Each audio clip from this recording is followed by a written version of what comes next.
You're a Mark's man now. That's how it works. So tell me again, what was this two-part movie? Keep going. It was Marlon Niall Wayans. Graham's in the house. Oh yeah, Niall Graham's in the house. Niall Geddes, don't forget. Niall Niall Geddes. Geddes is in the fucking house. Who needs any introduction? We know what you are, and you know what, you're a legend. And the last podcast was amazing. It deserves more views. So if you haven't seen it, make sure you watch it. It's awesome. And subscribe. All right. Yeah, subscribe. Definitely Notifications. go and check out all of the other ones. Yeah. Above the Rim had Tupac in, and I'm trying to remember, like it's like one of those stereotypical basketball films where Tupac ran like a street ball team, but he was like an absolute gangster as well. So if you wanted to be on his team, you had to like be a drug dealer. We're getting into spoilers here as well. Or that's not a massive spoiler. no, but I mean, for Dan's sake, like, do you give a shit? Well, I mean, White Men Can't Jump. That's the one we'll be watching at some point. So Definitely White Men Can't Jump. You have to watch classic Wesley Snipes at any time. But in Above the Rim, isn't it? Doesn't his friend die by falling off a roof? Yeah. I see. It's been years. I think it's been like a good 10 years since I watched it. Yeah, I haven't watched it in ages. It's like one of those films that, you know, like you watched so many times, you can't watch it over and over anymore. It's like Coach Carter. I watched that like every night before I went to bed. Yeah, that's hard to watch now. it's weird how we White Men did that as Can't kids. Jump. It's weird how we did that as kids. We could watch the same DVD going to bed every night. Like for me, it was a Matrix Reloaded. I had that same little VHS tape, just watched it over and over again. Were you guys like Mine me was- and you could watch it back to back as well? Yeah. What like If I was still awake and it finished, I'd put it back on again and try to go sleep. Do you know what's funny about that? There were some films where once the film had ended, it'd go to the DVD menu screen, and some of them were so jarring. You'd wake up like half asleep, like hallucinating. There's just like some weird shit going on. Like the Matrix one, in the Matrix movie, the DVD menu was like the sound of the digits scrolling down the screen with the agency up at the end of the room. Yeah. And you wake up like, what's going on? And you got like the green agents, like, oh. Especially like the ones where it went back to like the menu screen and it started playing like cutscenes from it, and the volume was just so loud. Yeah. Then you play the movie and it'd like dim the sound a little bit. You'd be like, what the fuck? Or I'll tell you one for me, because like years ago I used to watch Big Bang Theory every time before I went to sleep, and you'd wake up and it'd be like whole universe is in it. Oh man. If I hear that theme tune one more time, I'm gonna end it all. I've just actually started rewatching Big Bang as well. It's not bad. I mean, it's not the best in the world. I used to think it was the fucking dog's bollocks, but it's not. It's good. It's got its moments, man. I was mentioning this to Mary. I was like, have you noticed like when they introduce new characters, they are so extreme. So like Bernadette was like so ditzy, but then a couple series down the line, her character arc is like so different. Yeah, she turns into a housewife and and stuff like that. Amy Farrah Fowler as well. She's like man, so much like Sheldon, but then 2 series later, she's like normal, but just a little bit with a couple little quirks. Yeah. There's this rule of thumb with TV shows. They always say that 7 seasons and that's it. It's over. That's when it starts to rapidly decline. There's this YouTube, I can't remember the name of the channel. I'll put it on, I'll do it in post. But this particular channel talks about when such and such a show died, How I Met Your Mother, when it died, when the Simpsons died. I've just been recently watching Social Injustice Warrior. I've been watching them religiously the past few days. I just watched the day that 70 shows died. Right, yeah. So it gives you an idea. And they say that when the Big Bang Theory died, was the whole premise was that there were these socially awkward individuals. And that's what made them so likable and relatable. But as soon as they started getting married and settling down, that's really kind of when the show died. Mm-hmm. Yeah, and they were trying really hard to introduce those new characters and old characters that were just like Stu from the comic book. He got a bigger role, didn't he? Yeah, and like Kripke and stuff like that. Like Kripke just disappeared near the end. He come back in the last of it. Kripke. Yeah, Kripke. Yo, Kripke! I love Kripke, man. The Simpsons died, they say, in 1998. That was the day the day the Simpsons died, apparently, is the episode when Seymour Skinner is called out as being a fraud.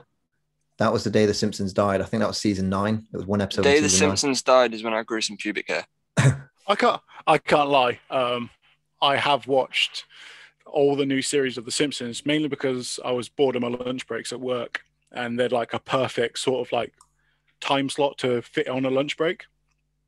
And I've actually really enjoyed all the new ones because it's up to our date and like our generation, but then they have used like, they're like product branding where they cannot say like Apple, or they can't say like certain things, and they just change it to pear. Snapple. It's just hilarious. Where they went wrong, because a lot of the big writers on that show left around 1998, 1999. And then it just kept being filled with celebrity cameos like Stephen Hawking, you know, it's just, it still is. Yeah. Still is. There's so many, like, there's at least like one every episode. There was one like they got Ed Sheeran to play like a 10-year-old kid. Do you remember the episode when they had Michael Jackson in it, but it was just some fat white guy? Yes. Like, what was that all about? How do they get away with that? Because wouldn't that be like cultural appropriation now or something? It's definitely. I mean, during that time as well, it was going through like when he was. You could just do things different back then as well. Like it was so weird. There was some that stuff's coming up recently as well. Like people have been judged for their past, like YouTubers and shit. They say something back in 2010, then it gets brought up now, and they get cancelled for it. PewDiePie found himself in controversy a couple of years ago just because he one time dressed up in a Nazi uniform in like 2011. Yeah, but he did say the N-word on stream. Oh, did he? Oh, okay, recently, not recently, but like 4 years ago. Fair enough. Well, that's so careful. That's kind of asking for it. That's asking for it, though, to be honest. But yeah, especially if you're that popular and it slips out. Yeah. You got to be so careful. They tried to get Jeremy Clarkson on that, right? So there was an outtake of him doing Eeny, Meeny, Miny, Mo, all right? And obviously there's a racist version of that one. And he does it under his breath, but then the video has to slow itself down and hear his mutter of him saying, I'm thinking, right, okay, first off, that's an outtake and you had to slow it down. It's not like it was out there. You had to go and find that controversy. So that seemed like it was clutching at straws. Yeah, people are trying to make a living of looking for that sort of stuff. Yeah. Well, and I feel like some people actually are extorting them as well now, aren't they? Oh, yeah. Oh, yeah. People, I don't know much about Noel Clarke's situation, but no, I can't really comment on that. But like, why wait a couple of years and then till they get popular and then be like, yeah, he touched me? You know what I mean? I mean, why not do it there and then? It makes more sense. I mean, he's been very professional about it as well. He has came out and he's released a statement, hasn't he, to say that he is seeking professional help so this doesn't happen again. He's not saying I'm fighting against it, that I didn't do it. I guess he's coming out and saying like, right, if I've done wrong, I hold my hands up. I'm sorry, and I will be better. Yeah, that's the way to do it, isn't it? And I love Noel Clarke. But me and Dan were speaking about kidhood the other day. Like, I don't really like that style of. Oh, Noel Clarke. I was thinking of Noel Fielding for some reason. They're very different people. Yeah, very different. Oh, Mighty Bush got wrapped in controversy. Oh, that's a shame. They've both been on Doctor Who, though, haven't they? Yeah. I just had an image of just some white guy with black hair. walking around with like a purple cardigan or something. Yeah. Noel Clarke. Yeah. So I seen it pop up, but I didn't look too much into it. So, I mean, he's been famous for like 10 years. So why now? That's what I'm saying. So yeah, even the people that starred in Kidhood with are coming out and saying, "Oh yeah, he did this and that." Like, and that was fucking like nearly 20 years ago. Well, we mentioned really that long. Kidhood was 2006. It's getting there. Adulthood was 2008, and then Brotherhood was way later, like 2015. Yeah. I don't like Adulthood. I like Brotherhood. I enjoyed that movie. Kidhood's all right. Was he involved with the spoof? Yeah, another Hood. No, that was the other guy, Deacon, whatever his name was. The guy Adam Deacon. Shit makes me sick, man. They were beef, right? There was beef between those two, right? So there was Noel Clarke and Adam Deacon. And yeah, I think Adam Deacon had like a mental breakdown at one point, and he was just accusing Noel Clarke of like fucking him over, basically. Oh. Yeah. Have you watched Noel Clarke's Sky show, Bulletproof? No. Heard of it, but no. So it's him and it was one of the other guys in Brotherhood or Another Hood. No, he wasn't in Another Hood. He was in Adulthood. And they're two police officers in London. They're armed police. plain clothes, and it's so funny. It's a comedy, yeah. It's a comedy action sort of thing, and it's like a buddy cop sort of like vibe to it, but they battle a lot of like racial injustice as well, because they'll be sitting in the car and the police will pull them over, and it's like, what are you doing? I'm a police officer. Is it because I'm black? You think I'm... And they're touching on all the subjects that should be spoken about, but they're doing it subtly. That reminds me. Yeah. That reminds me of that. I can never pronounce his last name. The guy that plays Pete in Shaun of the Dead. Peter Serafinowicz. Peter Serafinowicz. Sarah Fenowitz. I learned it because I really love the actor. All right, I was going on Google like there was Sarah Fenowitz. Sarah Fenowitz. Get like the breakdown of like how to say it on Wikipedia. Well, Niall, if you don't plays Darth Maul, doesn't he? Yeah. Well, if you don't know about this already, Niall, I mispronounced Meringue, right? So there was a new galaxy that came out. There was two new galaxies. No, you mispronounced meringue, not meringue. Meringue. Oh yeah. I was wondering what meringue was. So here's the story, right? So Galaxy brings out two new chocolates. They've got sea salt caramel blonde something, right? It's basically a Caramac, but Galaxy version. Yeah. And then they bring out meringue and cranberry. And I've never seen meringue written down before, so I'm just like, oh, meringue. All right, cool.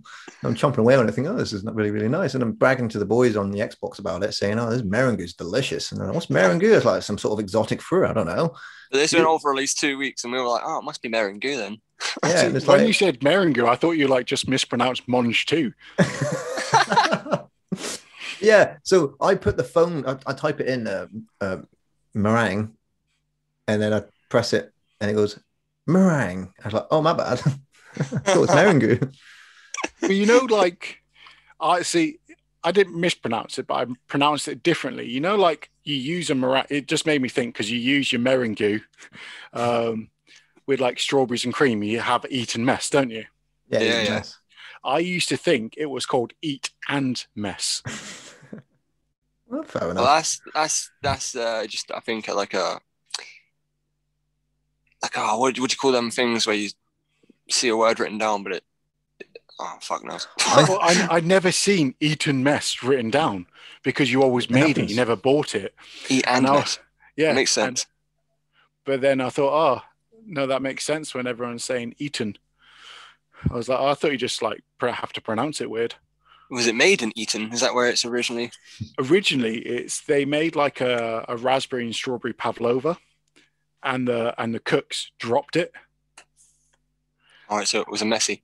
So it was originally a pavlova, and they just scooped it into a bowl and served it. They were like, oh, well, we can't be bothered making a new one, so we'll just serve it this way and make it up. That's why I don't understand the origins of Bubble and Squeak. It's just like leftover roast, and they mix it all together and call it Bubble and Squeak. And then you fry it a little bit, don't you?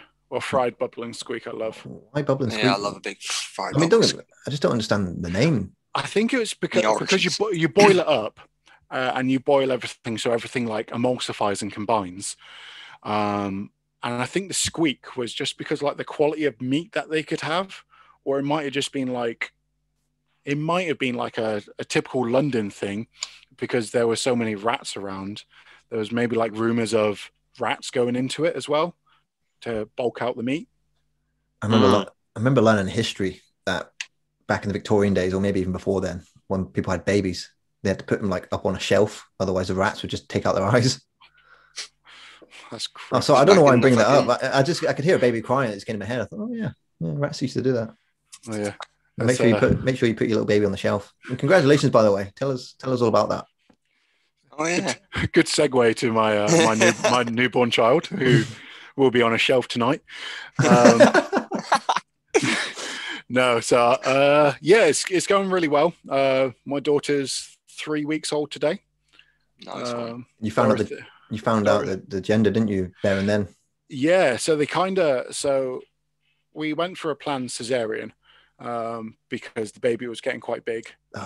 Planned cesarean? No one plans that. It's actually more common now. It's one in three births is done via cesarean, which is Is that because, obviously it's different circumstances with Mary, but is that because females don't want to ruin their downstairs? I don't know. It's just because as like genetics and like generations are getting bigger, babies are getting bigger as well. So I'm guessing. And with first-time mums, we had a growth scan at 38 weeks, and they said the baby was estimated at that point at 10 pounds 14 ounces. Wow, that's insane. A big boy. That's a big girl. Big girl. Yeah. So, and on birth, Dorothy came out at 10 pound 9.5 ounces. So it was only 100 grams different from their estimated weight. Shit. So she's a big girl. She didn't fit into any newborn clothes straight away. So all the newborn clothes we had for her, we can't use anymore. She wearing your joggers. she's wearing the shoes in the background. No, she's in 0 to 3 months for the first 2 weeks, and now she's in 3 to 6 months because she's already grown out of the 0 to 3 months. Fucking hell. Yeah, she's grown quite quickly. So I'd get her into fucking Thai classes immediately. Well, we're like, in my head, I'm trying not to jump too far ahead. Oh yeah. In my head, I'm like, well, she's gonna have a scholarship to a college in America. Our health visitor came over, and she's got a tall daughter around about 6'2", and she's a rower for Texas, the University of Texas. When she's from UK. Yeah, she's from the UK. And I was like, in my head, I'm thinking like basketball is the only sport that like girls have a good opportunity of getting a scholarship for, because the gender equality is still not there for women's sport. But rowing is huge in America, and I didn't know that. So we were like, okay, if this baby's got long levers, which her arms are so long, I was like, let's get her into a rowing class. What was your reaction when she was born? Like, did it hit you straight away, or was it more of a delayed effect?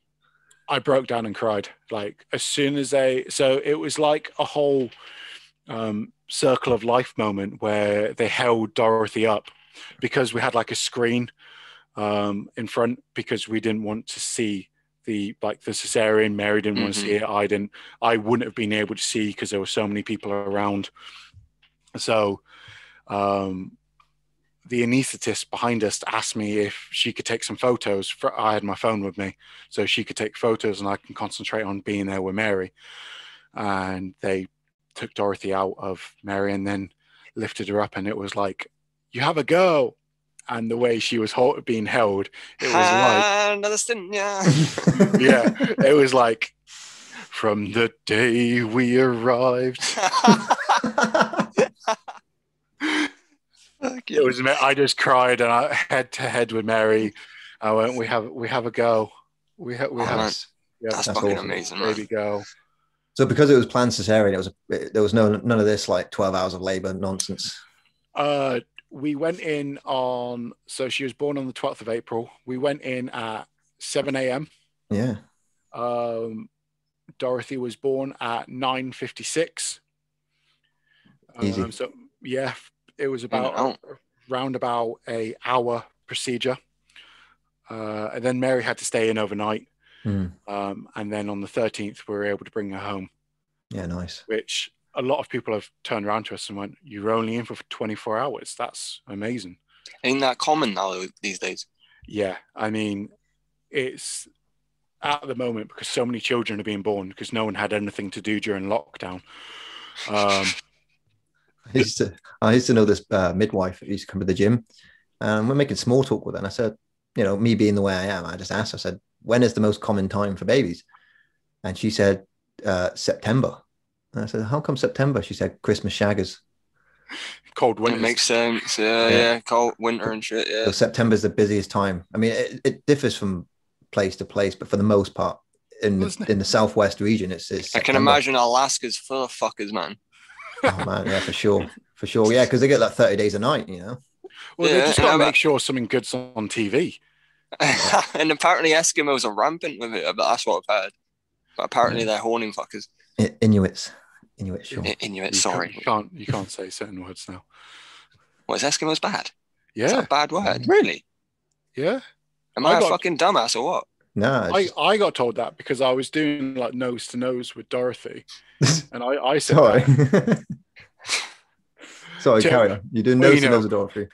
Well, you know when you can't see a child too much, you have to get quite close. I know. I'm sorry. I'm a piece of shit. I'm sorry. Carry on.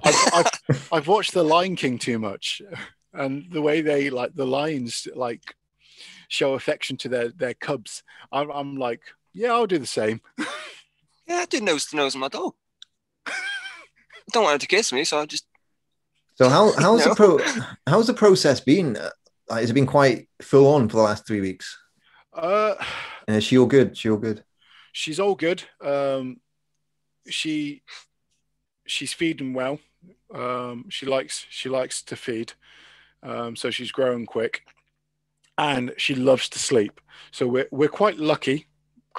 Touch wood, crossing our fingers that she carries on that way. She does have her moments where she doesn't like to settle down, and she'd rather be held to go to sleep than be laid down.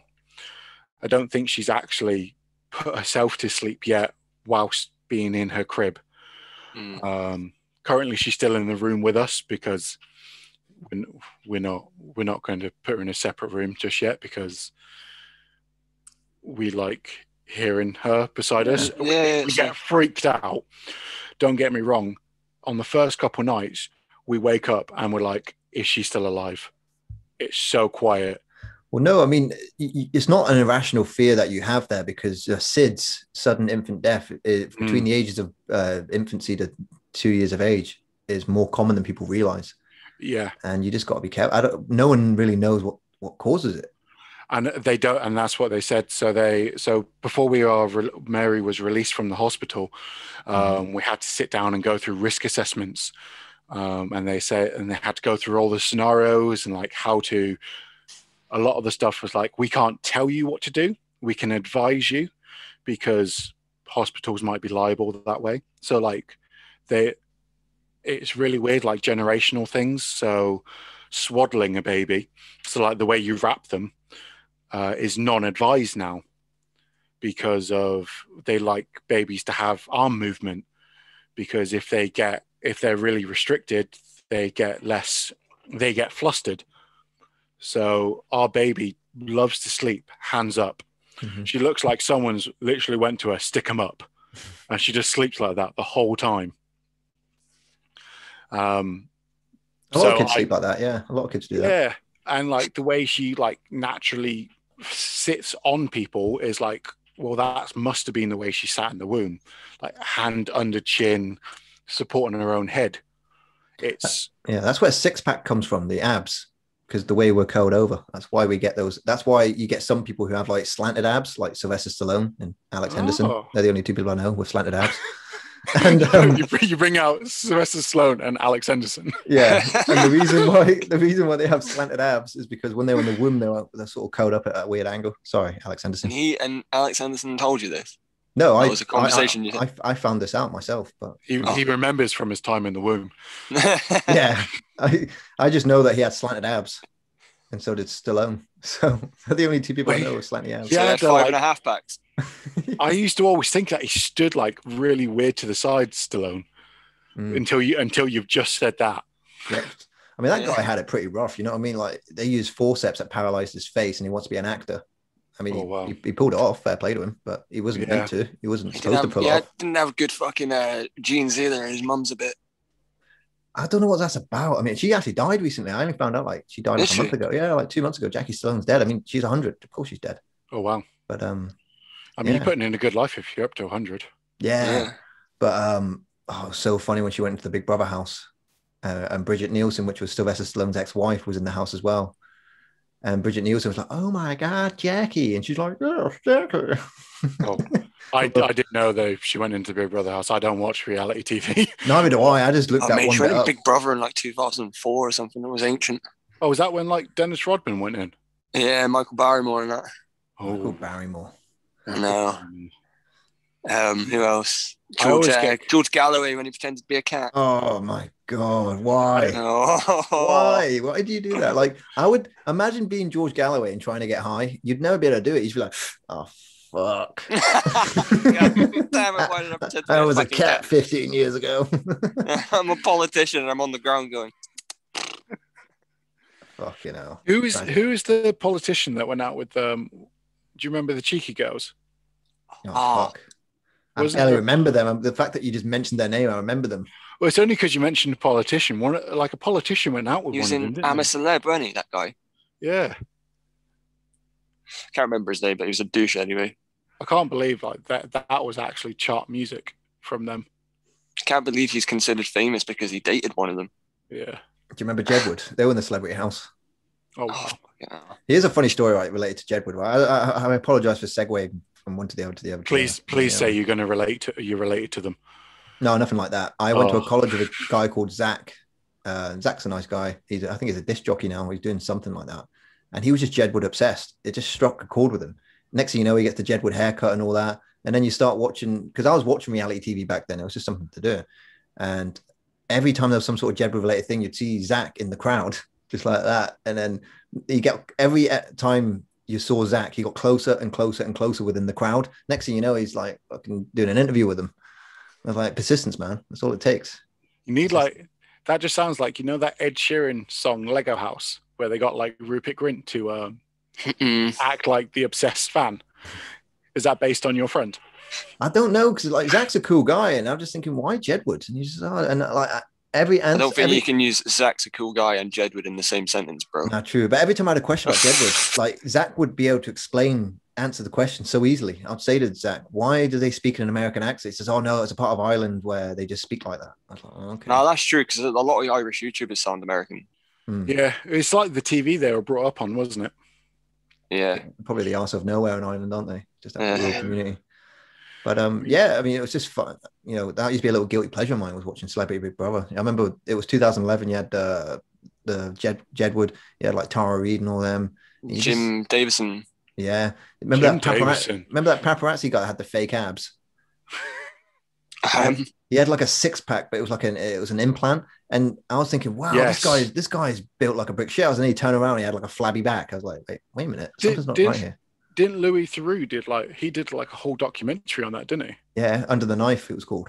It's on Netflix. Didn't he actually get surgery himself? I think he got a bit of liposuction just for the sake of the documentary. Like he's like his podcasts I've listened to, and he does everything that he does because he said, well, I can't talk about it unless I do it. Yeah. I don't think he did like the Swingers one. No. I did check out his most recent documentary. He does a revisit of the Tiger King, and that's quite an interesting one. That's on BBC iPlayer. I mean, he did one with about Scientology. That was fucking awesome. That was amazing. The actor in that who plays David Miscavige, like, why is he not a A-lister actor? That guy can act. Like, you wouldn't believe the bit that made me laugh so much is when he's outside. I don't know. He's trying to get in somewhere or film something, and people come out to him. And they're trying to get him to go away. And he's like, I can't remember the exact conversation, but he's just having banter with them and it's hilarious. He's like, they're filming him and he's filming them back. He's like, well, if you're filming me, I'm filming you. Yeah, he went on Joe Rogan to talk about it. He talks about it in depth, about Scientology. It's he's only been on Joe Rogan twice, but it's the second one. He talks about a Scientology documentary, and it's amazing. You get so much behind the scenes, like banter. I recommend that documentary. It's fucking awesome, man.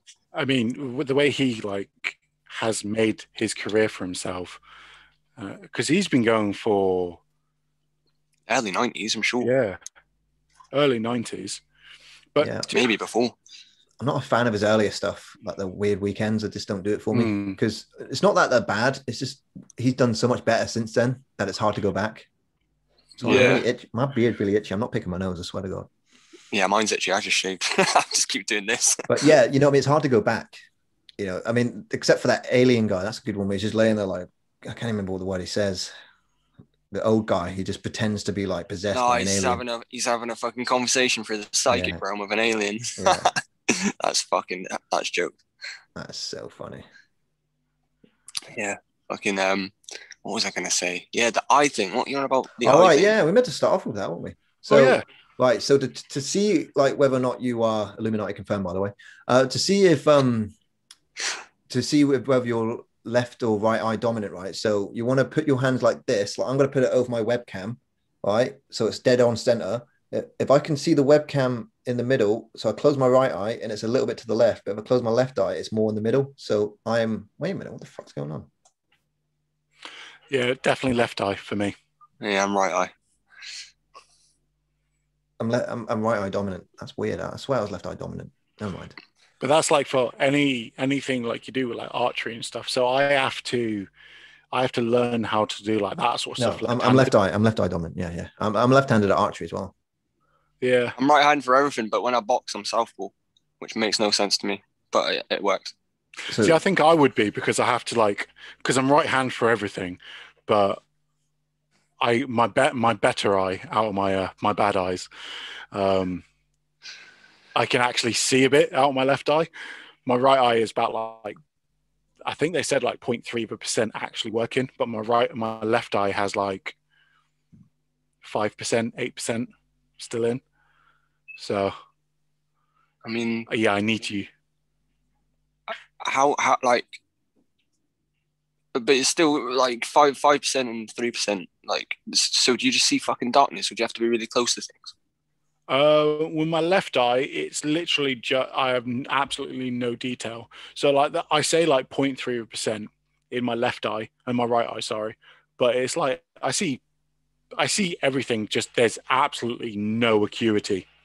Right. Okay. So I will go up. It would be a step away from an eye chart to see the top letter with my right eye. Yeah. Fucking hell. I didn't know the severity. On my left eye, I can take a couple steps closer from the chair to see the top letter. Yeah, man.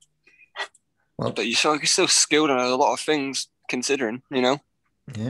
That's a fucking because obviously you have to retrain yourself to do things. Or is that a myth? Yeah, playing. I don't know.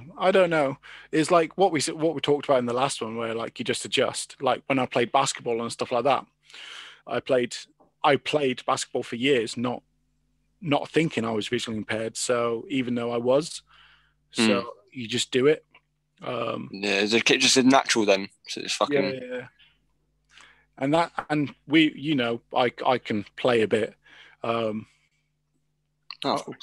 can shoot. Would you ever be up for playing blind football? Because that was quite an interesting sport. There's visually impaired football I'd be up for. Blind football. Blind football just seems a bit too dangerous for me, because you could literally walk in or run into people, and I'm a bit of a unit.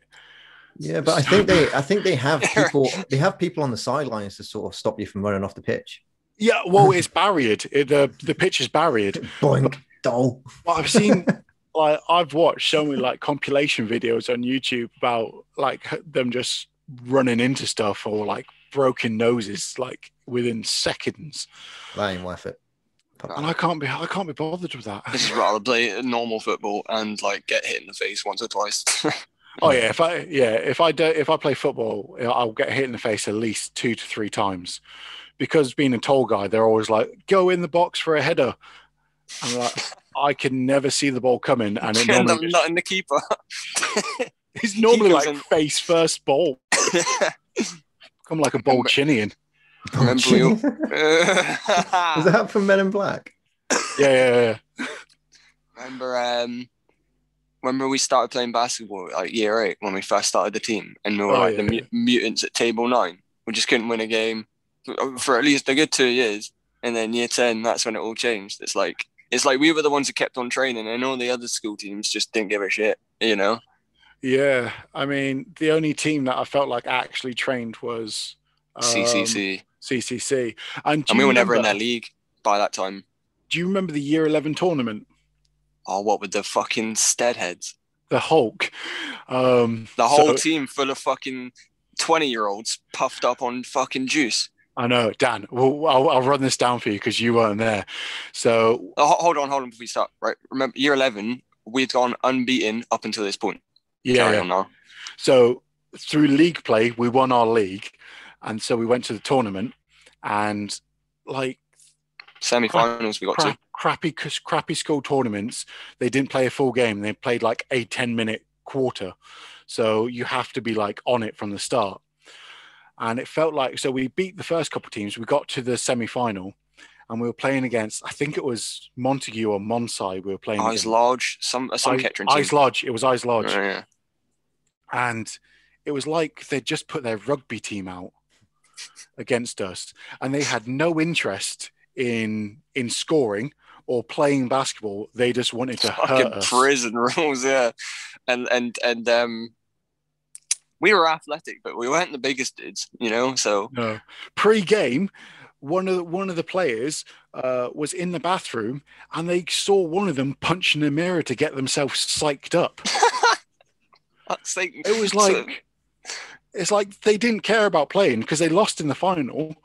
They just wanted to beat us, and that was like the first time we were actually able to like get properly to the final and play against the best team in the that would have been such an awesome fucking game as well as in the final in CCC. Yeah, because I remember we played them in year 9, and they absolutely wiped the floor with us. So this team I'm talking about, they actually played in the national school tournaments, and they got to like the final 8 in the country that year. And I thought we could have beat them. But we would have. We were on that level, man. We were like from year 7, 8, 9 to 10, 11. We were terrible. It was basically me and you.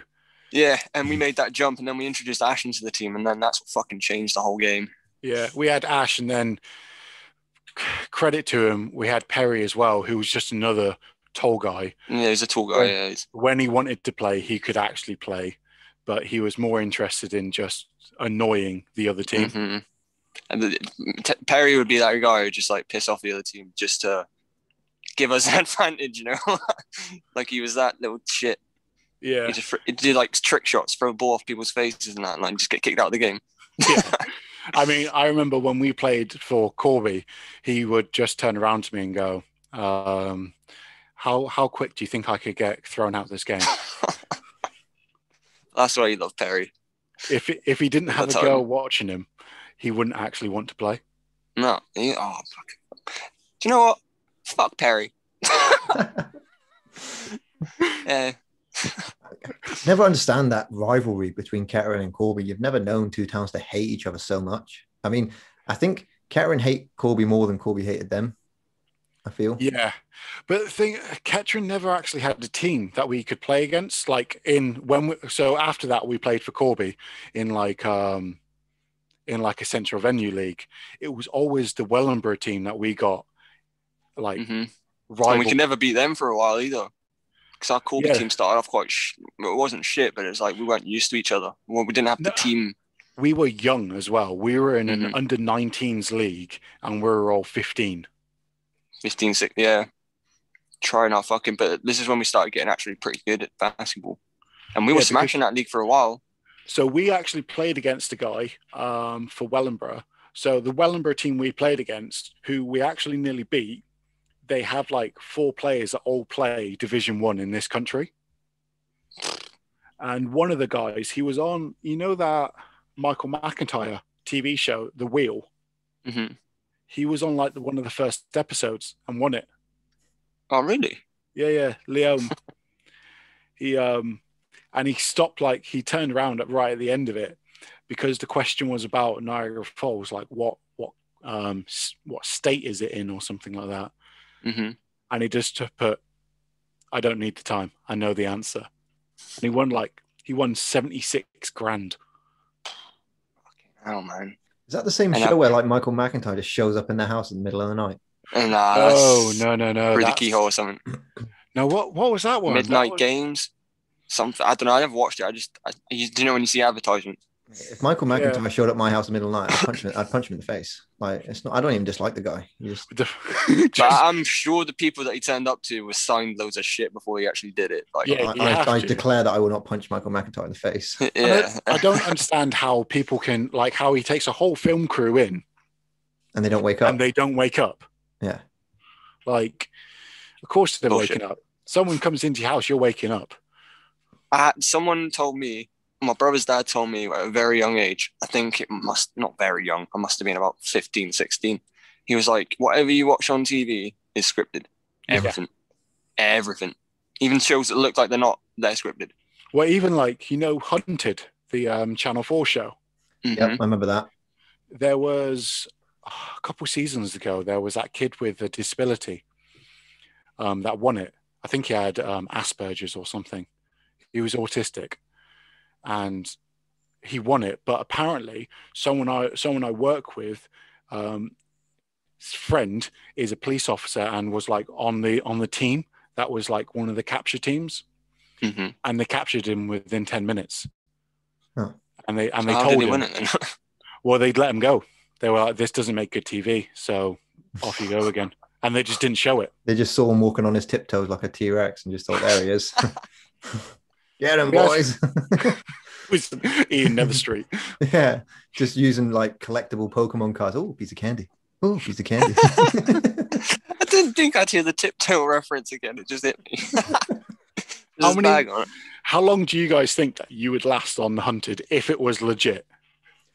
Well, if I had a good team, I've got a bit of experience. I'll tell you why. Who are you picking? Who are you picking as your second? Or would you want to go solo? Two only. Yeah. No, we had to split up. We'd have to split up. See, I think I would do it solo, but then it would get to me because you're away for like 6 weeks. Right. The only reason I'm prepared for this is because one of my favorite books back in the day was The Running Man by Stephen King. And the premise of this novel is amazing. Like, forget the film. The book's on a whole other level, where this poor guy, Richards, I think his name is, he signs up to be part of the Running Man, and he has to be all around the country. He just has to be on the loose and stay hidden for 30 days. So Harrison Ford in it? No, the film version's got Arnold Schwarzenegger in it. All right. Of course. But in the book, Ben Richards has to be on the loose, and he has to send in like 2 tapes a day of himself and all that. And one of the rules is that he has to stay with his own kind in order to survive, because the middle class rich people are just going to turn him in. But everyone's after him because there's a reward if they get him. And it's just such a good fucking book. So I always took note of this. I was like, wow, what would I do if that was me? Like, people are going to kill me if they find me. Like, where'd you begin? Where would you go? You'd have to just stay away from people who are poor, I think. Or you'd have to pull some favors. Like, you'd have to really make sure that go underground. It's got to be so much harder to do it now with like, because they use different channels. They'll like put out like rewards on social media for people. You'd have to avoid public transport. You'd have to just live in the woods. Face masks would be a benefit though. Face masks would be a benefit now, because instead of like hat, face mask, sunglasses, but then you would look a bit suspect, wouldn't you? Yeah. I'll forget the fact that they get killed in the novel. You don't get killed in this, so you just get arrested. So that makes it a little bit easier. That makes it a little bit easier. So no one's getting murdered. But wouldn't that add the stakes if everyone gets a reward for? I mean, is that part of the TV show? Like, can other people turn you in? I don't know. So I know like the prize is if you make it to the end, you've got a chance of winning £100,000. And how long do you have to stay hidden for? I think it's like 6 weeks. 6 weeks? That's insane. That's longer than Running Man. That's only a month. Yeah, because I nearly applied for it. Yeah, but why? Just it's 100 just grand. To win 100K. What do you think? Where the fuck would you go? I don't see. You'd have a secret door behind that shoe cabinet. Yeah. There's just a pole. Just stand there, just like I'm not here. Stand there for 6 weeks. Like, you ever seen people throw Cheerios down? You ever seen how Sky High with Kurt Russell? The secret sanctum. Have you seen like those Japanese backpacks that you can get for like costumes, so you can dress up as like a vending machine? I would just put a thing, and it's like you're a vending machine. I mean, I'd hide in Portland Island. I think. I know I'd be closing myself in, but there's so many places to hide in there.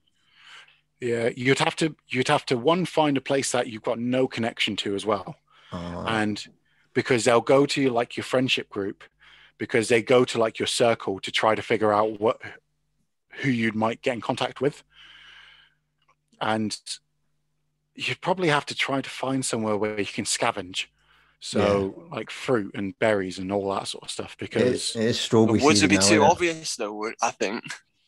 Yeah, it would be obvious, wouldn't it? Well, yeah, because they've got like drones and stuff now where they can just shove up and just if they've got like a hint of you in that area, a drone goes up and they're just searching the area. So it has to be well covered. I would like go to Corby and just like every 3 days go to a different crack house. Well, do you remember we used to always talk about zombie apocalypse protocol in Corby? Yeah, that plan's still going ahead, minus a few assholes. What was it, Asda? Nah, it was the snooker hall, mega break. Snooker hall, stairs, yeah. Break the stairs so no one can get up, and then just use the roofs. Do you remember back in the parkour days when we used to climb around the back of Specsavers? Remember the old Specsavers? And we used to climb up that bit, and then you had the slated roof, and then you can get on top of that, and it'd take you to it was literally the top of Game Station. Yeah. But that was hard to get up. Yeah, but it was a good little spot. We managed to do it. We weren't too heavy either, so we didn't break those slates, those tiles. I'm thinking that would be a good little spot. Remember, we found the key and everything. Mm-hmm. And it was just like carpeted floors. Like no one was in there. Obviously, it was being furbished for something, though, wasn't it? I know, but I think that'd be a great little spot. Claim squatters' rights. I'm sure that's still there. That must still be there. Yeah, 100%. That whole little section's still there, isn't it? Do you think it was like linked with the bank as like a flat up there? I remember we were with Vic Bobic one time when we were like 14, 15, and we just followed him for some reason. I don't know why. It was going to lead to trouble. And it was that just always leads to trouble. And this was like the back of the bus station. And we walk in and all we see is these monitors and a high-vis jacket hung up with a radio going. We're like, holy fuck, we're in the security headquarters. And we just fucking bailed. But like we were literally within 3 feet away from their like proper like security ops. We did. You got to think when we were free running back in the day, like everything we did was kind of illegal. Yeah. Back then. That was the whole thing around parkour, wasn't it? That on free running, that you guys had to go to places where it's off limits. Pretty much. Yeah. And there wasn't like parks for us or anything, you know? And we were too young to really be arrested. I mean, you could be arrested at any age, but what I mean is it was like town security more like for you guys. Yeah, wasn't it was more of a civil matter. It was private property, so they couldn't really do us. And the thing is, we loved that chase. Even if they were just walking after us, we'd be like, shit. It's just everyone that loves adrenaline, don't they? These guys are on £7.80 an hour. They weren't chasing us. No. Yeah. They're walking after us and then hoping we ran off town. Because I'm not a parkour guy. I've never been athletic, jumping over stuff. I can jump and grab and dunk a basketball, but I can't jump over things. My back foot would just trail and I'd go rolling away. But like, what was like the best sort of Corby always to me looked like a really good parkour spot. I can tell you honestly, Corby was not a great town for parkour. The basic, it's a basic level of like beginner. Yeah. If you wanted to do the fundamentals, Corby's the best place to do that. What you need, a good parkour spot consists of lines, and we had very few lines. We had individual spots where you could link like 3-4 movements together, but there was very, very little. Oh, so you need like the continuous sort of like because it's all about the flow and how simple you make it look.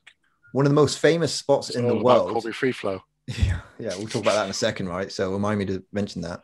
But one of the best spots in the world that's no longer around was in London. It's called Vauxhall, and I don't know what the purpose of this was, but it had like all these like 3-4 foot high walls that just perfectly linked up together.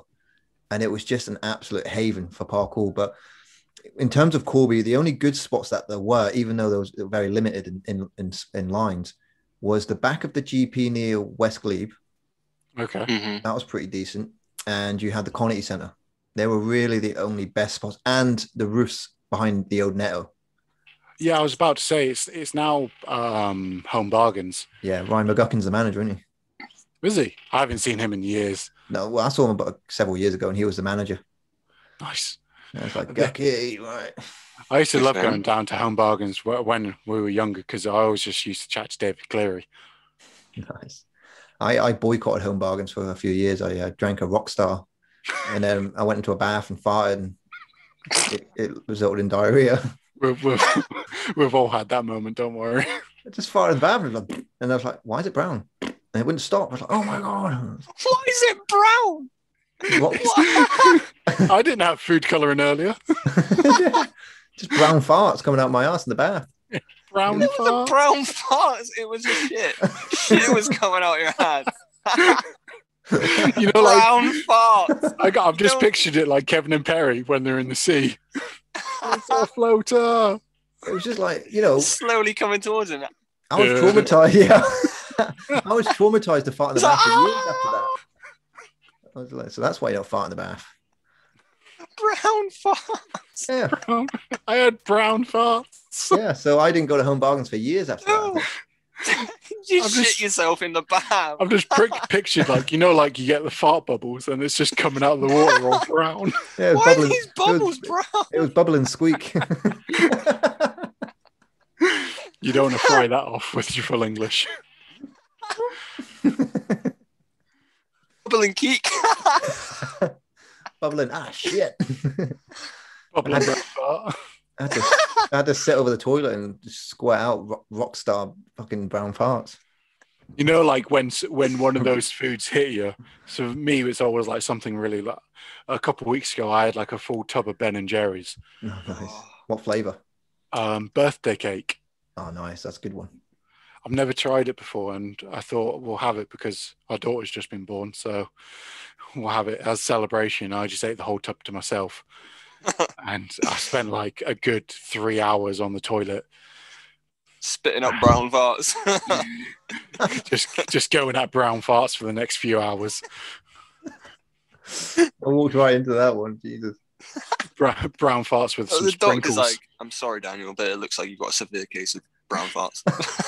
We have found the cause. You have a severe case of brown farts. It's just rusty water coming out my ass in the bath. You know what I mean? Rusty diarrhea, bro. But, I remember distinctly, like, I can link that to the Rockstar I had earlier that day from Home Bargains. So, well, as long as you found the link, man. Yeah. Sometimes you eat shit and, like, I've had stuff. When you have a day where you eat quite well, and then later on you feel a bit sick, but you can't pinpoint the... You just suffer from it later on. You're like, I have no idea what it could... Was that chicken pink? I swear it was cooked. Was the cheese even fucking not moldy? I don't know. Yeah, but then KFC, you don't remember what it was, and then you eat the same thing again. KFC back in the day fucked me over a couple, like 2012, 2013. Twice I got food poisoning from those fuckers. Well, I can't prove it, but it was very closely related. I have had raw chicken from a KFC before. I won't say where because they have turned it around since. But did the Colonel send his sincerest apologies? Hi, the I've been Colonel dead Sanders since 1980. I am sorry. There was a few Colonels coming out. Don't worry. Colonel Brown farts.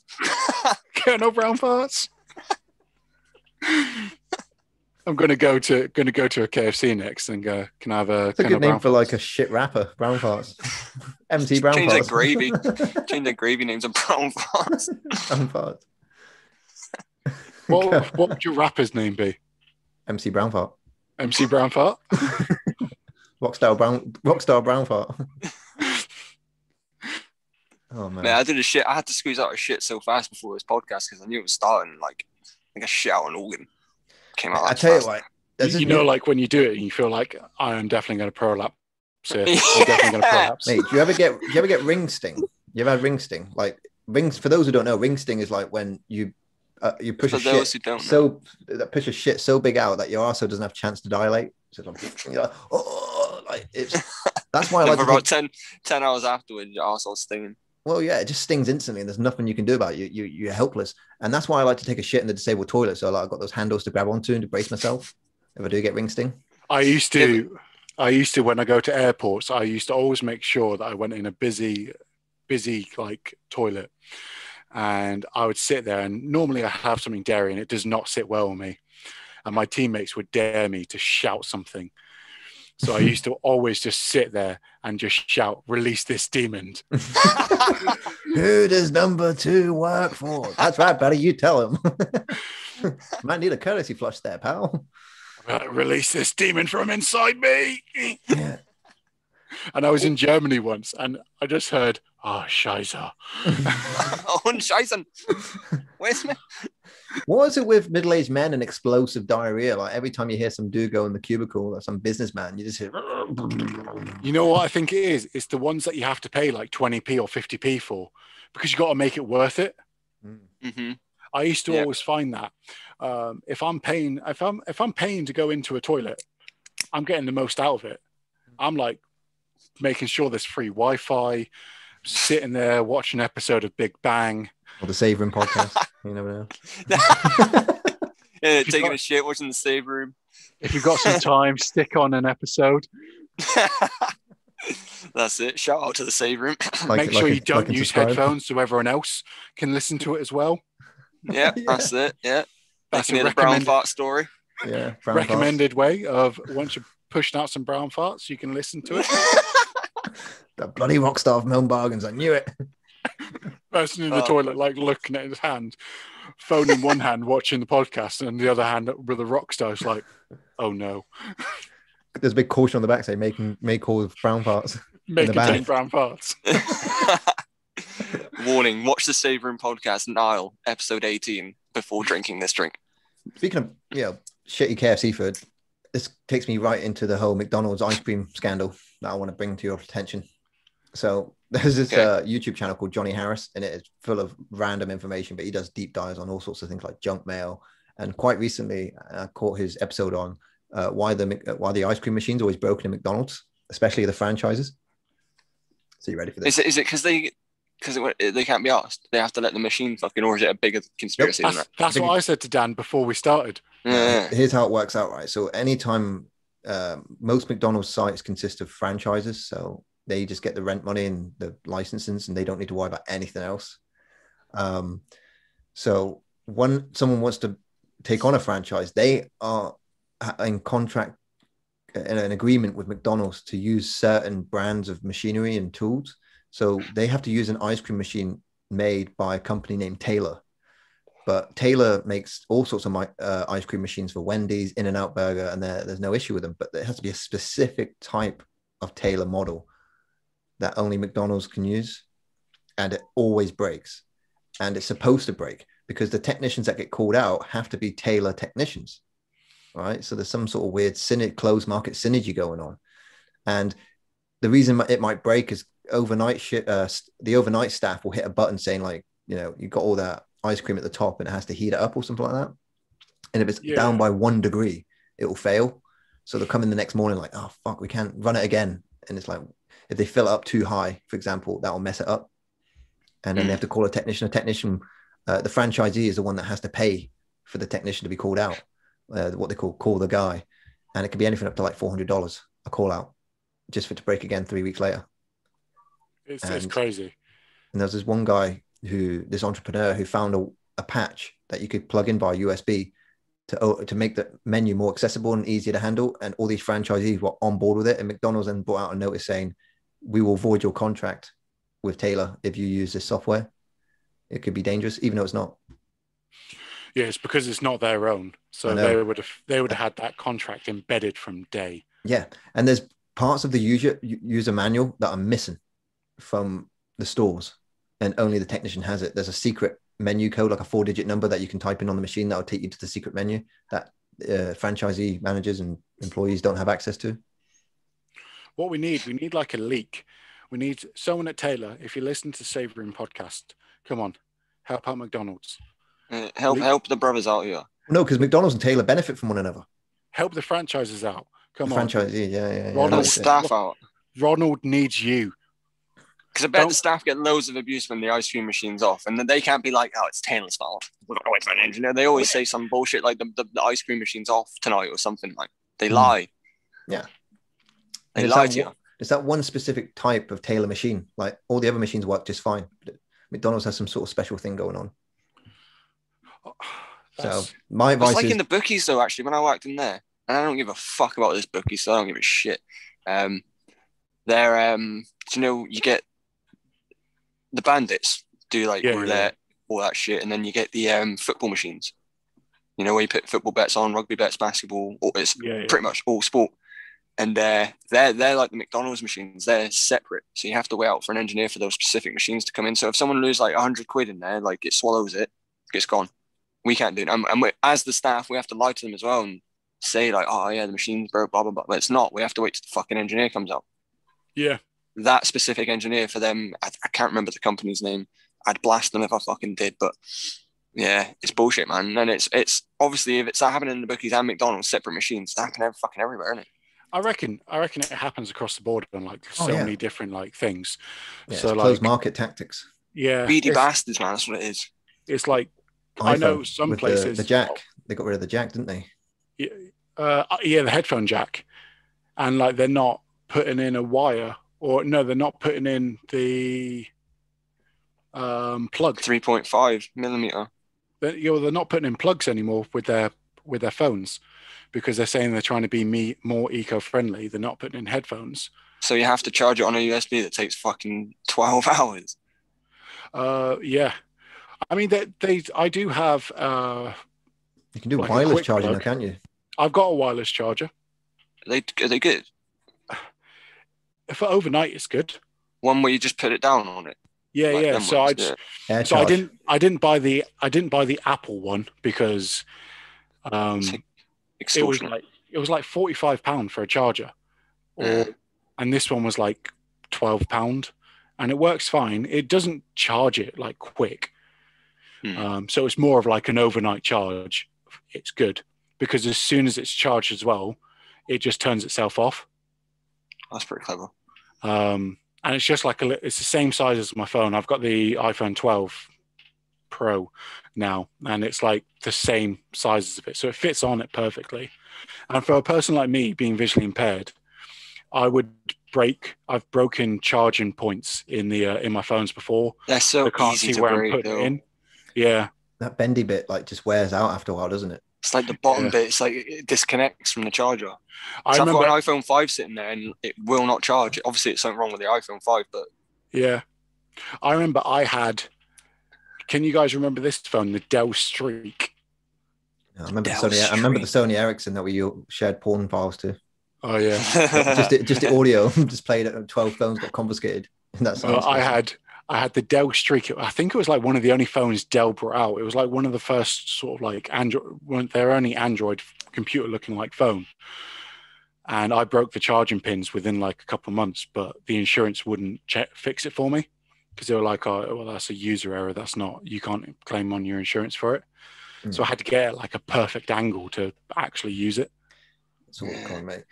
Speaking of controversy, like going back to like you working at Coral, I remember seeing this documentary about Betfred. Oh, you're at Betfred way, so I thought you were at Coral. Sorry, Coral. Coral sound. Well, actually, this is related to Coral because it was a documentary on either Channel 4. I think it was Channel 5. Channel 5 always covers like scumbaggery, doesn't it? And they were saying that they had this new digital type of slot machine, digital bandit thing.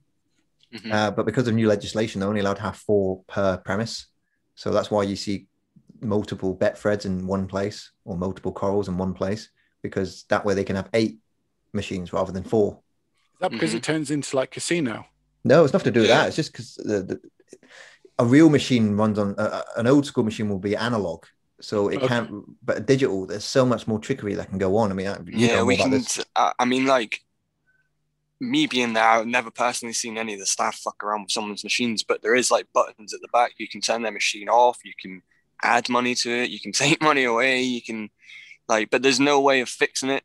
There's no way of being like, oh, set a limit so this person only wins that amount or shit like that. Like the machines they probably are rigged in a way, but I've never seen that. But like you can control like someone can come up to you and say, can I put 50 quid on that machine? And you can just press a button, bang, it's on. Like, yeah. So there's always an override, isn't there? There has to be that programmed in for something. Mm-hmm. I mean, like if someone comes in and they're clearly money laundering, they're putting like 20 quids in, like, and then like losing money but putting more 20 quids in. That's clearly money laundering. You can just switch the machine off. Have you ever seen any big? Sorry, I was going to say, have you seen any big losses before? You ever seen a big loss? Mate, loads. Like, so I remember this one guy. He's a taxi driver, and I think he still drives taxis around here. Foreign guy, and he used to come in every night, obviously with his wages, put like grands on. I seen him win once on the roulette. He must have won like $3,000. But all in all, I worked there for about 7 months, right? He must have spent over 100K on that machine and lost it all, mate. And not once did he come up to the money for it. I don't know. How do any of these people have the money for it? You see people walking in like putting 20 quids on one bet. You're like, I mean, yeah, the winnings are good, but to lose 20 quid, you must be all right. You know what I mean? I mean, like I've put bets on it. I maybe do like a 50p or a pound on like. Yeah. On like I won 200 quid off 13p once, off like a 7-team accumulator that draws losses and everything on it. And I had no hope. Woke up in the morning and checked it all. Boner. I got told off once in the bookies. I got told I wasn't allowed to place the bet because the odds were too high. I put like a pound on, and it was like a 2 million chance return. Leicester City ruined it for everyone. That was why, because that was 5,000 to 1 odds, and they had to put a cap on it after that. Well, not even that. I think certain bookies, obviously, if it's not a casino, they can't pay out so much, or because they have to go around ringing all the shops because they don't carry that much money in the shop. Here's me fucking telling all the Betfred secrets. But yeah, they don't have that money in the shop. They have about, at the most, they have about 20 grand in the safe. It's back up. Do you if someone wins more than that, Still Game? Yeah, Stevie the bookie. Yeah. And what's his name? Winston wins 33 grand or something. Yeah, and he's walking in like Stevie. Stevie, give me my money. Puts his ticket up to the window and he's not even there. He has to go looking for him. I love the bit when I don't know. He comes back as his brother or something. Why does a baldy bastard need to shave his baldy part? I love the bit when they're playing with the peephole. It's like, can you see me now? Can you see me now? I'm the bogus gas man, and I've come to ransack your house. Over. Excuse me, can you get out of the way? And they're carrying a coffin. Can you open the door? No. Excuse me, sir. Can you open the door? Oh. I love it. Classic. By the way, what did you think of the last series? Did you watch it? I haven't watched the last couple. I think I got to like series 5, and then the Hogmanay went downhill. Fully went. They tried to be like YouTube sensations on one episode, and it wasn't hitting. That's it. I'm gonna be looking out for that episode of the day that Still Game died. Yeah, bring it out, social injustice. We're waiting for it, mate. When Big Innes came to town. Oh, mate, that's the best. Hide the Maduri. You know, there's certain. I'm quite bad at like saying, "Oh, I'll bring it up later," and then I forget. But it's popped in my head. You wanted to mention Colby Fiflo. Oh yeah, I remember you guys like. There was a song, wasn't there? It was a rap song. I actually caught that about 2 years ago, and I was like so glad to hear that again. It's so hard to find that song. Glad or like? Happy? I don't know. I put a little kind of happy, like nostalgic. Like it was a terrible fucking song, but it had a good backing track to it though. It was just a product. It had a Fat Joe backing beat. But it was a product of its era. You know, it's like, of course, it's not be good, but it was just a product of its era. I was like, I'm glad to hear that it takes you back, because I didn't really get to hear the whole song when it came out. I just didn't care for it at the time. But the ones in the year above loved it. They just played it just to mock Hendy and them. Paul Bagg. Well, actually, I'm going to tell you a story about Paul Bagg. This is about the kid in our year. You remember him, Paul Bagg? Yeah, Hugh Janus, Paul Bagg.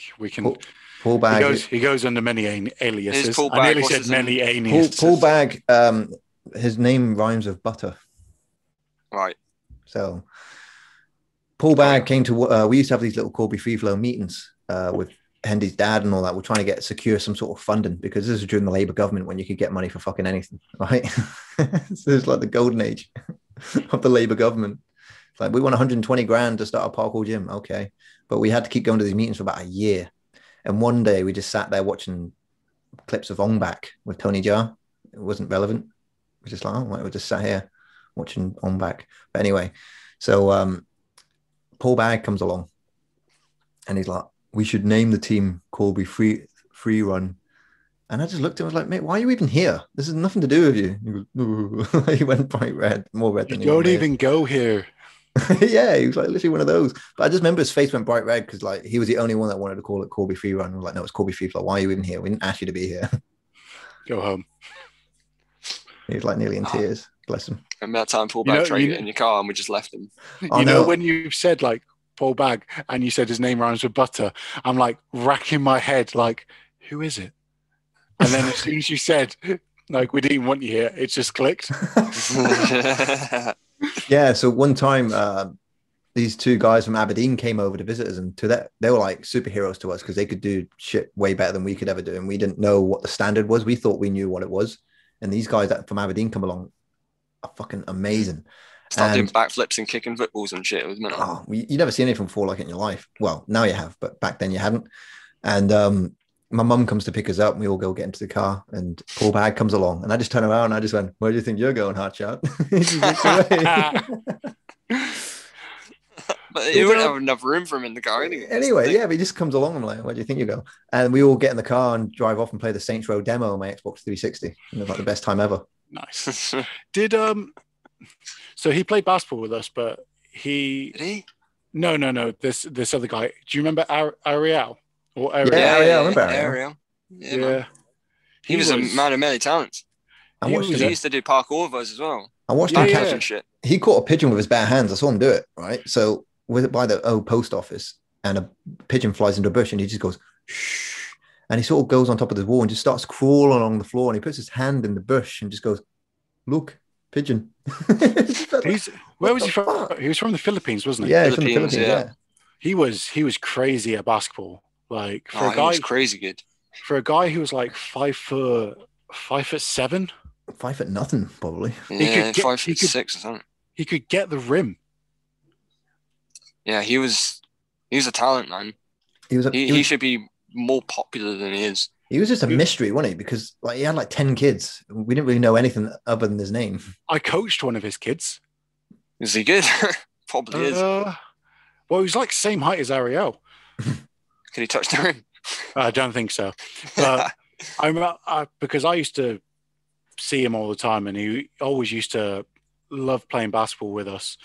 And he used to always like open up, and he was like, "Oh, he's working mainly to get his family over to here." But then for a few years, he went, "Oh yeah, I don't want them to come over. I've got used to being by myself." And then they eventually came over, and he was like family dad. But then he just disappeared for a while. I was gonna say that he's just gone. I used to see him uptown occasionally, but I never see him at all now. And he used to always recognise me as well, which is mental. Because I don't look the same as I did fucking 10 years ago. Hell no. Yeah, got the same features, but don't look the same. Yeah, there were so many crossovers from our basketball team that also did like parkour as well. Or tried to. It was such a new thing, though. We attempted to, yeah. It was such a new thing. Like we hit it early, though, man. We started in like year 9, didn't we? You guys carried on. You guys started it. We didn't start parkour, but we started. You guys started like around the area. Well, it all started with like Vuk was like one of the first ones. Vuk and Clarky, yeah. Back in like 2005, but it was so basic back then. And then a year later, you had the likes of Hendy, Skelders, and Ariel. They were like the 3 big ones out the whole town. Wasn't Hendy wasn't he like a triple black belt or something? He was he's quite high up in martial arts, but I think he was involved in the kind of martial arts that looks good, but isn't actually really practical. Capoeira. I always remember it wasn't Capoeira. It was No. Because I went to the same junior school. Taekwondo. I think it was Taekwondo or kickboxing, something like that. Yeah. Nunchucks, whatever one's associated with nunchucks. Karate. Was it like Kung Fu? Might have been Kung Fu, yeah. And I remember him in junior school because he was constantly getting taken up to the front for like world champion wins and stuff. The only time I ever got, because we went to the same primary school, didn't we, Sean? Yeah. Yeah. And then the only time I ever got taken up to the front is because I won like a word search competition. I felt so embarrassed from it. Mate, when I was in Studful, I had to lay low because I got kicked out of Our Ladies for flashing my knob. So you didn't. I had to keep myself on that. Yeah, I got a star on my thing. It's the first time I ever got a star, and I was like, woo! And that was it. And the end of my time in Our Ladies. Do you remember? And do you know another funny story from Our Ladies? Hold on, another funny story from Our Ladies, right? No, Ed Maguire. Yeah. Right, obviously we became mates in school and then later on, and like we're mates now, but in Our Ladies, I didn't know he existed then, right? And we were playing on an Xbox once a couple of years ago, and he was like telling me stories about infants, and he was like, yeah, there was this one guy before PE who just stripped down naked and went to the toilet. And I was like, my face went, I was like, mate, that was me. I mean, I was that naked fucking kid who walked around the class pissing, like, that was me. And he was like, no fucking way. But yeah, that's mad. It's just mad how... I used to do weird shit at school. Like, I remember Andrew Cameron in reception. He used to sit in front of me. You know, like in school, you sit with your legs crossed and all that. And I used to just lean forward and just start grazing on his hair because I like the taste of his shampoo. And I'm just like, I just start chewing his hair for no reason. And then like he just started crying like, silently. Like the teacher, like, why are you crying, Andrew? He's like, he's chewing my hair. And the teacher, I feel like I might have been one of the normal kids in secondary, like primary school. I mean, I was told off because I never used to wear, like, school uniform used to be like a jumper and a polo shirt. Yeah. But because all the jumpers were far too small for me, I never wore one. So all my school pictures, I was that one kid that never wore a school jumper. And one of the teachers one day turned around to me because it was cold and they were like, you should be wearing a jumper. And they forced me to wear a coat. I just broke down and cried in the middle of the class. So I don't want to wear a coat. I broke down crying once because they wouldn't let me, in nursery, they wouldn't let me eat my wagon wheel because I refused to eat my sandwiches. And it's like, you can't have your wagon wheel if you don't eat I didn't want the sandwiches. I don't know what they were. I didn't fucking want them. Yeah, that's mad. I was thinking about the other day how school teachers in the infants and juniors, they wouldn't let you eat your treats until you your sandwich first. It's like, fuck you, man. You went to Studful, so you might remember. Do you remember like at lunch times they used to do like trades? Yeah. It used to, like, I tell people now, and they look at it so weird. So mate, like, Nicky Jackson used to give me his Piccadilly sandwiches. I don't know why, but it was our dinner lady that used to like. If I think she loved to be like an auctioneer, and she'd like someone to have like Jaffa cakes, and they were like, right, we've got Jaffa cakes. So where's my bets? Where's my bets? Who wants Jaffa cakes? Who wants Jaffa cakes? What are you trading for? It's like, oh, I've got party rings. I've got party rings to trade. Party rings, is that good? No, he doesn't want party rings. No party rings for you. It's like, remember that dude punched the window and it broke. Remember that? No. But that was in like year 5 or something. Someone was teasing him, and it was this guy who he must have had ADHD or something. He just turned around and punched the window, and it broke. Oh, that was Matthew from my class, the kid with autism. Yeah. And in my head, I was like, that window must be shit. Like, what kind of windows are these guys using? A fucking school kid, freakishly strong. Yeah, but a window. He punched a window. This kid used to just sit in the class. The only subject he would actually take part in was maths. Other than that, he played on a Game Boy and he played Pokemon the whole time. That's bullshit. We had to learn while he was playing Pokemon. That's bullshit, man. I sat next to him so I could play. Get hints and tips. Yeah. What you do? How you beating that gym leader? Them fucking gym leaders. I think he showed me how to, like, you know, on Pokemon Gold, you can clone your own Pokemon. Mm-hmm. He showed me how to do that. Because I had the old grey Game Boy, like the 1994 one. Oh, the one that wasn't in color. Yeah. I had that for years because it just would never break. To the point of I actually threw it against the wall, so my dad would actually get me a new Game Boy. I give Nintendo credit where it's due. They know how to make. Oh yeah, they know how to make some sturdy ass products, man. Well, this thing, I feel like I dropped in the bath. Yeah. It drained batteries though, didn't it? Something about those nuclear bombs that just made them change their approach on infrastructure. durability. I can never understand how you couldn't play with it. You couldn't play with it on a plane or in like a petrol station. Yeah. Do you remember they used to say that you're not allowed to have it on in a petrol station? Yeah, what's that all about? Yeah, like, it's funny how certain rules just disappear over time. Like mobile phones is no longer an issue at petrol stations now. I feel like it's conspiracies against them, isn't it? It's like the whole unknown. They don't know what they could. It was based on an isolated incident in Russia where there was that loose connection where a mobile phone in the 90s triggered an explosion at a petrol station, but it was completely unrelated. And I think the radiation doesn't work like that, though, does it? No. I remember like propaganda back in the 90s saying, mobile phones cause brain tumors. Yeah.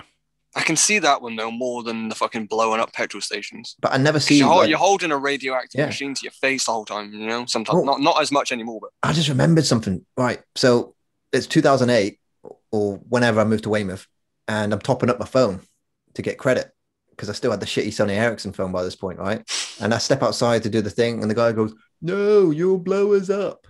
Right? Yeah. And I'm thinking, like, I could walk into that same garage now with my fucking iPhone, just playing away on it. No one's going to say a thing. But the difference was you could do it in the shop, but you couldn't do it out the shop. Yeah. So you can do it out the shop, but like no one's going to come out saying you're going to blow us up. Like that would never happen now.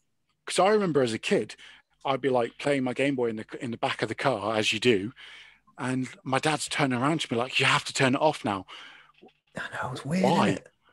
They had like the signs up to say no consoles. Yeah. So what changed between 2008 and now? Like, what have I missed? Yeah. I have no fucking idea. Maybe it's just like the passing of time. People have forgot. People just thought, well, nothing's happened. We're fucking walking in and out of our phones all the time. Yeah. Do you think it was like the launch of like proper Android phones where you didn't have WAP? You had to you actually had internet instead of WAP.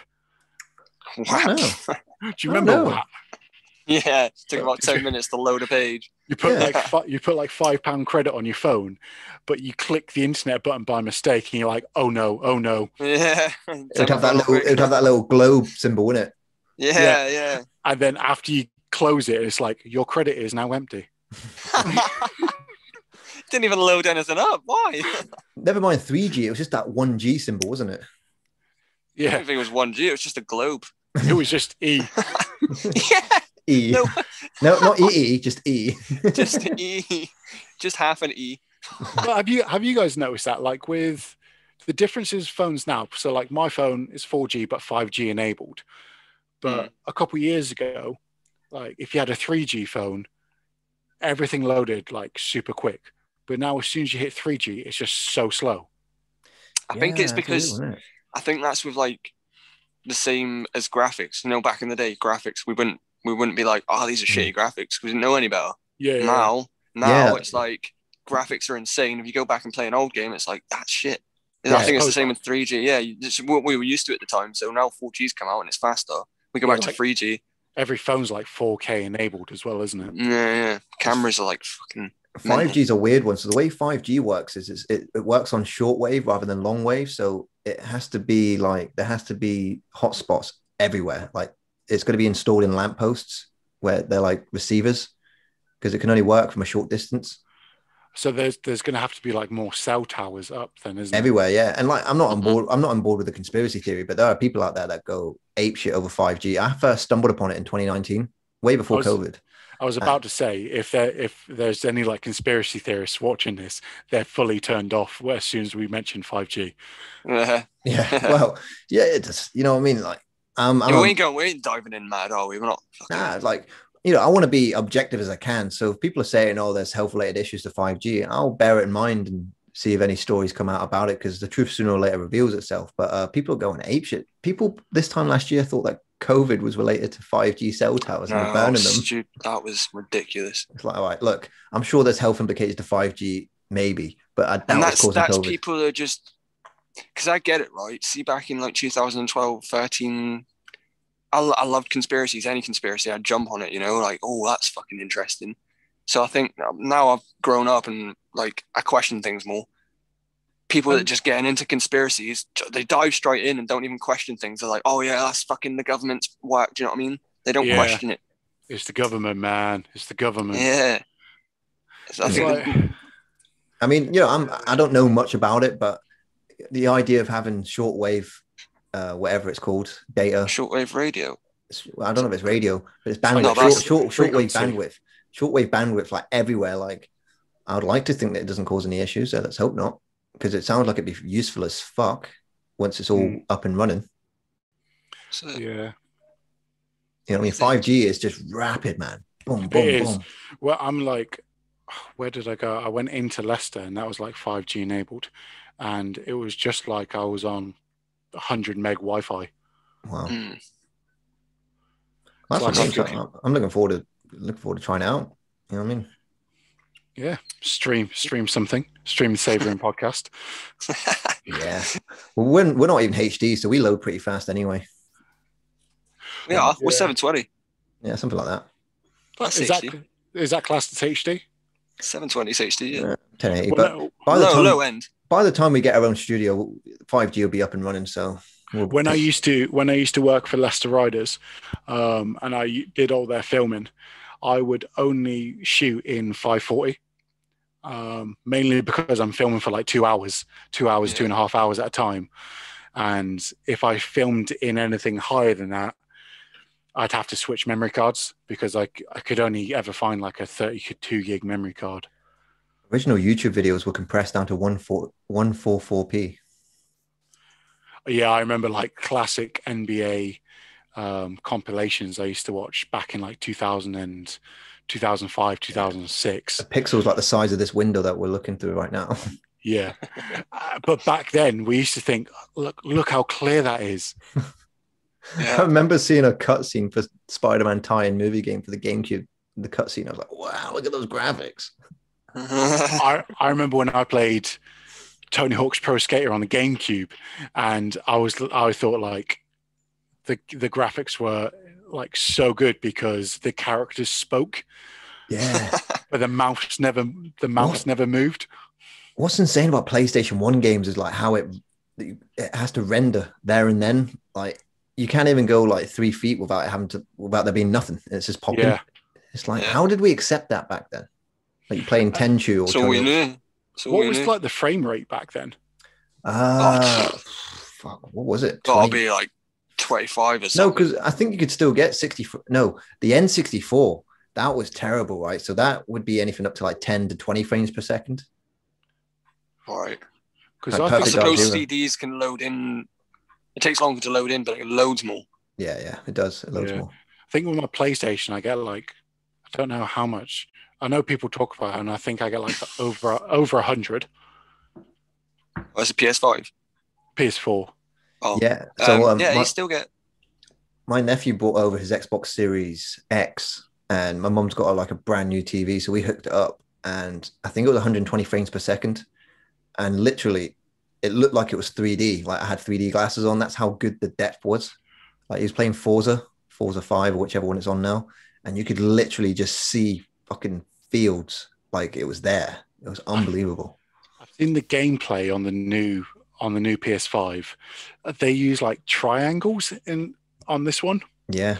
And it's like, it feels like I'm there.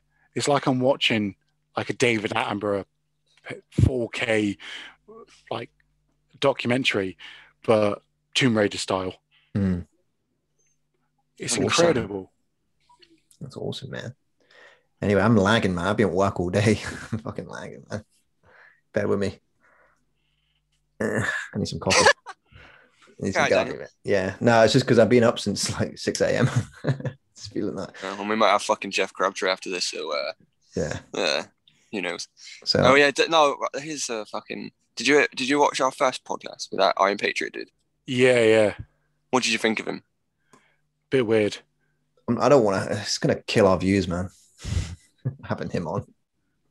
Because he messaged me today like, I'd love to do another interview with you guys. So is he a Trump supporter? Nah, right. Me and Dan watch this show. Well, Dan doesn't watch it as regularly as I do. It's called Kill Tony. Like they have a panel of like professional comedians, and then he has a bucket and he picks people out of it at random, and they'll go up on the stage, perform 60 seconds, and then they'll proceed to take the piss out of them afterwards. Good set or not, they just have a bit of banter with them. But the original show had this guy on it, and he's in a full-on Iron Patriot suit, and He just stand there making little shitty quips and. But after like episode 36, he got kicked off because he started getting too big for his boots. Started asking other comedians to be on their show and shit, and then like we just never heard from him again. But yeah, he's kind of like a cult classic on Kill Tony, and he's just I don't know. He's just fucking deluded, is what he is. Like he's such a fucking narcissist. He's got real issues. This guy. He just wants to be famous at any cost, but the way he goes about it means he'll never succeed. The guy's in his 50s now. American, isn't he? Yeah, he's American. Mm-hmm. He lives in LA. He works on Hollywood Boulevard, or did work on Hollywood Boulevard, dressed up as Iron Patriot, Iron Man.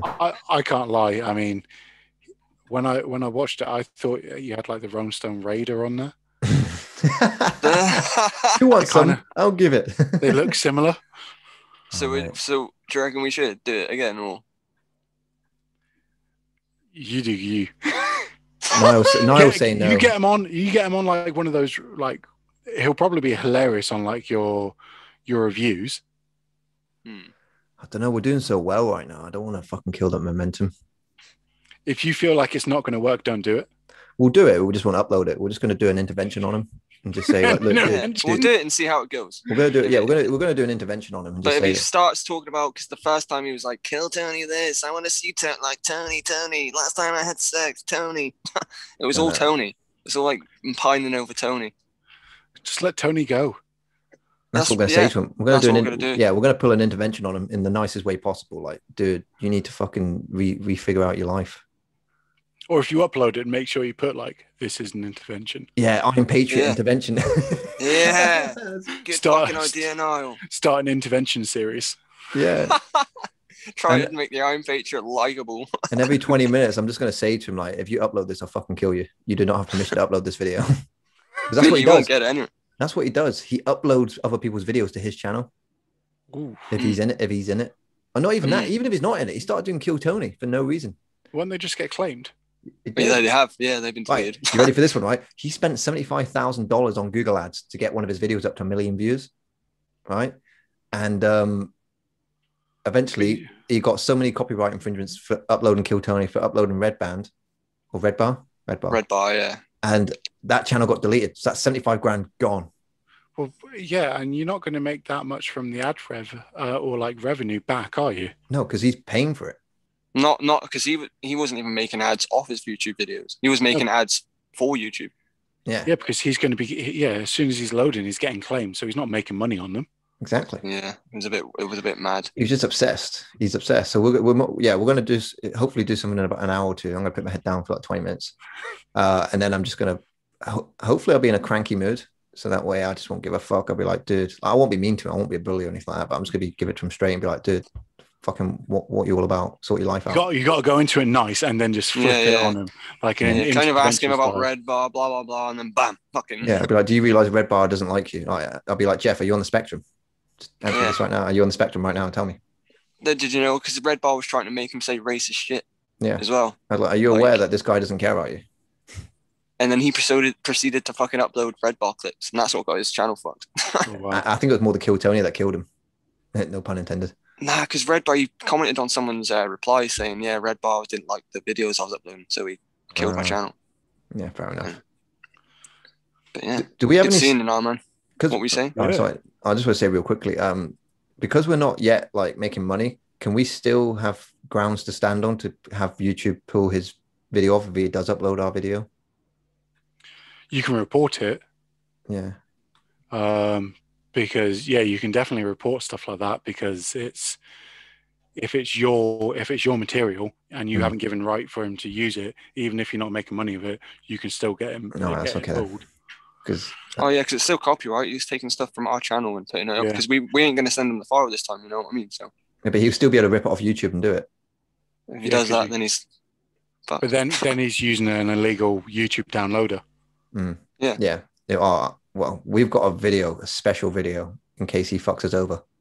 We've already filmed it, and we want him to be a CUNT so that we can upload this video. Basically, it justifies us uploading this video. Nice. Because we did our first podcast together the other day, and straight away Dan goes, before we start this, fuck Jeff Crabtree. Is that like the intro? Yeah, that is the intro. Pretty much. But at the same time, it's not completely 100% justified. So hopefully he does something. If he uploads our video, then that's justified. It's kosher. Nice. If not, then we might cut it out. It all depending on his behavior. But it ties into a perfect joke. And I'm thinking, fuck, if I have to cut that bit out, it's not going to tie in too well. Me comparing him to a broken biscuit in Lidl. And comparing people with Asperger's to broken biscuits. I said, look, we are mass produced just like biscuits. And not all of them come out perfect. And we still sell them. I love buying the broken biscuits. Yeah, that's what I mean. He's a broken biscuit, but he's got to acknowledge he's a broken biscuit. Yeah, we said, you know, it's nothing wrong with being a broken biscuit so long as you're in a self-aware broken biscuit like me. I acknowledge that I'm a broken biscuit, and it makes my life easier. I acknowledge it. It makes my life easier because I can work with it. I can work around it. I can use the benefits of it and pull back on the cons of it. Yeah. Because I'm on the spectrum, so I can make it work because I'm aware of it. Yeah. So white man can't jump. That's you on the list, Niall. Sweet. Yeah. We've got. Hold on. Are you going to record that? Are we still recording? Yeah. I can stop recording now if you want. Yeah. Are you going to record that over Discord then, so everyone can just watch at the same time? We're not actually watching it. We're going to watch it in advance, and then we'll just discuss it. Yeah. Oh, okay. The plan is the night before, watch it with a fucking like magnifying glass, write notes, get information, and bam, start a podcast and review it like that. Okay, cool, sweet. You know what I mean? Yeah. But yeah, what is that Discord thing? How do you do that shit? So Discord, it's just like another. I've got Discord in that, but I didn't know you could record on it. Yeah, you can record. It's like what we're doing now, but you can use just audio. Okay. So you can just record audio through it. So if you're like share screening, so you can like share screen a movie between like 3 people, and you can all watch it at the same time. Okay. Maybe we should do that then. The night before, watch it together, and then the day after, do the podcast. Well, you can record audio over the top of that, I think. Okay. You can just have like your webcam on, what we're doing now, but it's just recording in the corner, and you've got like a camera up. Or if you have like dual screen, you can have like one on one side and one on the other. Yeah, we'll figure it out for sure. Yeah, we'll get something sorted out. Because we ain't really started it yet. We're planning on doing it Thursday with fucking this Canadian dude. Yeah. Okay. And what we're doing first, Day of the Dead. You got to watch Shaun. You got to have at least one of them. Like you got to go through the zombie apocalypse. Cornetto Trilogy's on the list. We're doing Cornetto Trilogy. Shaun of the Dead's on there. But yeah, like a lot of the zombie films we think we love and enjoy are shit. Like for example, Day of the Dead, the original, shit. Yeah. Night of the Dead, shit. Have you watched their Amazon Prime show? What, Day of the Dead? No, Nick Frost and Simon Pegg. No. Oh no, what's that? Ghost Hunters or something like that. Is it good? I like it. It's quite jumpy. It's like more dark than what they normally do. Right. Okay. What's it called? It's on Amazon Prime. Nick. Do you want me to stop recording now anyway? Yeah. I'll just do a fade out because. Yeah, it's been done. I think when we started fucking shit talking about.